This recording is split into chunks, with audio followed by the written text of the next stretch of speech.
ოვალე შესაბამისი დეპარტამენტის ხელმძღვანელს, ჩვენი სამედიცინო დეპარტამენტის ხელმძღვანელს, რომ მომხდარიყო კომუნიკაცია ქალბატონ მაკა იოსელიანთან. ჩვენ შევთავაზეთ შეხვედრა გუშინ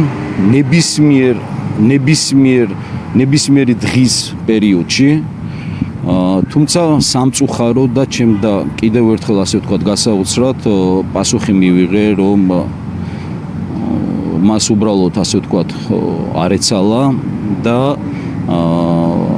მხოლოდ შეძლებდა ჩვენთან შეხვედრას ორშაბათს დაახლოებით, ვციტირებ, დაახლოებით 5 საათზე. ეხლა მე მინდა ვკითხო თქვენ, მე მინდა ვკითხო საზოგადოებას.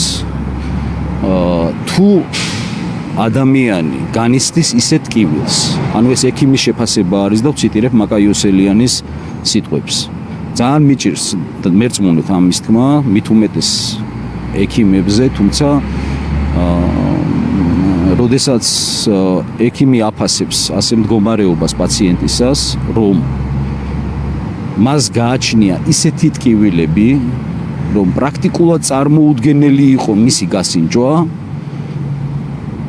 მე ვფიქრობ, რომ პაციენტის საუკეთესო ინტერესებიდან გამომდინარე მას ალბათ მე მესმის, რომ შეიძლება დაკავებული ქალბატონი ბრძანდება, თუმცა მე ვფიქრობ, რომ მას უნდა გადაედო ყველაფერი და ეს უნდა ყოფილიყო მისთვის უმნიშვნელოვანესი.